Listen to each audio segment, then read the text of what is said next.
በህይወት ውስጥ አንድ ትልቅ ስህተት ሰርተህ ሊሆን ይችላል። ስህተቱም ሰዎችን በደግነት ቢይዛቸው፣ ዋጋ ቢሰጣቸውና በወድላቸው እነሱ መልሰው ያከብሩኛል ብለህ ማሰብ ነው። ነገር ግን እውነታው ሌላ ነው።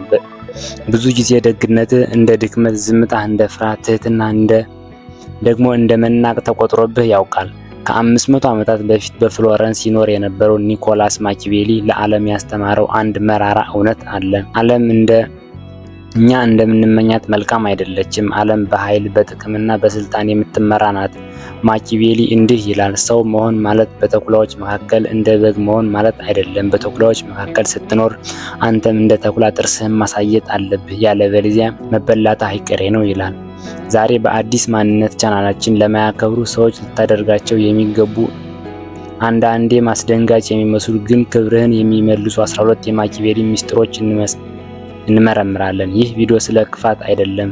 ይህ ቪዲዮ ስለ ስነ ልቦናዊ ኃይል እና ስለ ራስ ክብር ማወቅ ያለብህ እውነት ነው። እስከ መጨረሻው ተከታተሉን። ማኪያቬሊን ለምን እንዲህ ጨካኝ የሚመስል ፍልስፍና ሊኖረው ቻለ? እሱ የኖረው ጣሊያን በጦርነት በምትታመስበት ጊዜ ነበር። መሪዎች ሲገደሉ፣ ስልጣን ሲገለበጥ እና ታማኝነት በገንዘብ ሲሸጥ አይቷል። ዘ ፕሪንስ ወይም ልዑል የተባለውን ዝነኛ መጽሐፉን የጻፈው ለዚህ ነው። የእሱ ፍልስፍና እንደ አንድ ትልቅ ግብ አለው፣ መኖር እና ማሸነፍ።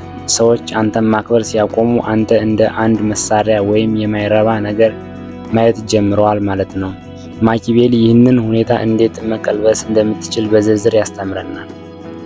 ብዙዎቻችን ሰው እንዲወደን እንጥራለን፣ ነገር ግን ማኪያቬሊ እንዲህ ይላል፣ ፍቅር ሰዎች በፈለጉት ጊዜ የሚበጥሱት ቀጭን ክር ነው። ፍራቻ ግን ቅጣት መኖሩን ስለሚያውቁ በፍጹም የማይበጥሱት ጠንካራ ሰንሰለት ነው ይላል። ይህ ማለት ሰዎችን አስፈራራ ማለት አይደለም፣ ነገር ግን ካልተከበርኩ ዋጋ አስከፍላለሁ የሚል ጠንካራ ስብዕና ይኖርህ። ሰዎች አንተን ማጣት ወይም አንተን ማስቀየም ዋጋ እንደሚያስከፍላቸው ካላወቁ በፍጹም አያከብሩህም። ሁልጊዜ ደግ ከሆንክ ደግነት ቫልዩ ያጣል፣ እንደ ንጹህ አየር ይሆናል። እስካለ ድረስ ምንም አያስተውለውም፣ ሲጠፋ ብቻ ነው የሚፈልገው። ማኪያቬሊ እንደሚለው ሰዎች ደግነት መብታቸው እንደሆነ ማሰብ ከጀመሩ መናቅህ አይቀሬ ነው ይላል። ደግነትህን የሚገባቸው ሰዎች ላይ ብቻ አውለው። ለማያከብሩ ሰው ደግ መሆን ለንቀቱ ነዳጅ እንደማርከፍከፍ ነው። አንበሳ ወጥመድን አያውቅም፣ ቀበሮ ደግሞ ተኩላን መከላከል አይችልም። ስለዚህ ሁለቱንም መሆን አለብህ። ሰዎች ሊያታልሉ ሲሞክሩ እንደ ቀበሮ ነቅተህ ጠብቃቸው። ክብርህን ሊነኩ ሲመጡ ደግሞ እንደ አንበሳ ድምፅህን አሰማ። ዝምተኛ መሆንህ ብቻውን ዋጋ የለውም። ዝምታ ውስጥ ጥርስ እንዳለው ማሳየት አለብህ። ስላገዝኳቸው ያከብሩኛል ብለህ አትጠብቅ። ሰዎች የሚያከብሩት የሚጠቅማቸውን ሰው ነው። ለማያከብሩ ሰው አንተን ማጣት ጥቅማቸውን እንደሚቀንስባቸው በተዘዋዋሪ ያሳያቸው። አንተ ላይ ያላቸውን ጥገኝነት ዲፔንደንሲ ጨምር። አንድ ሰው ላንተ ያለው ክብር የሚጨምረው አንተ በእሱ ህይወት ውስጥ ያለህ ዋጋ ሲጨምር ብቻ ነው።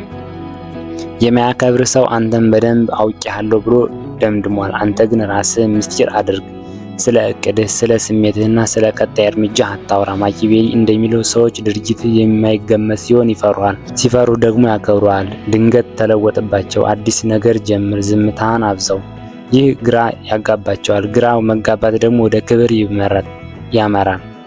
ትዕግስትና መናቅ የተለያዩ ናቸው። አንድ ሰው በንግግር ዝቅ ካደረገህ አንተ ፈገግ ካልክ ለቀጣዩ ንቀት መንገድ እየጠረክ ነው። ማኪያቬሊ ጉዳት ስታደርስ ጠላትህ እንዳይመለስ አድርገህ መሆን አለበት ይላል። ይህ ማለት በጭካኔ ወይም በኃይል መሆን የለበትም፣ ነገር ግን በቃላት፣ በሰውነት ቋንቋ ወይም ቦዲ ላንጉጅ እና በአቋምህ ንቀቱን እንደማትቀበል ወዲያውኑ አሳይ። ማኪያቬሊ ዘ ኢንድ ጀስቲፋይስ ዘ ሚንስ፣ ውጤቱ መንገዱን ያጸድቃል ይላል።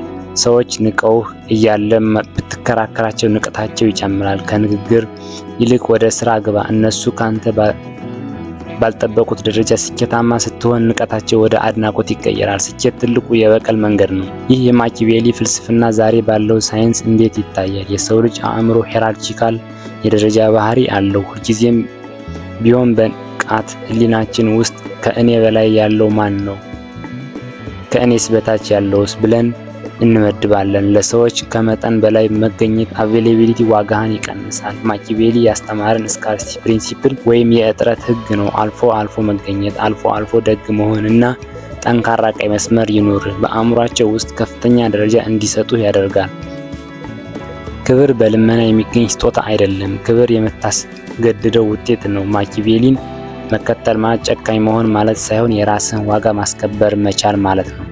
ከዛሬ ጀምሮ አይሆንም ማለት አትፍራ። ደግነትን ለሚገባቸው ሰዎች ብቻ ስጥ። ስለ እቅድህ ማውራት አቁምና ውጤትህን አሳይ። ክብርህን ለሚነካ ሰው ወዲያውኑ አቋምህን ግለጽ። አስታውስ፣ አንተ በዓለም ላይ ካሉት ፍጥረታት ሁሉ የላቀው ድንቅ ፍጥረት ነህ።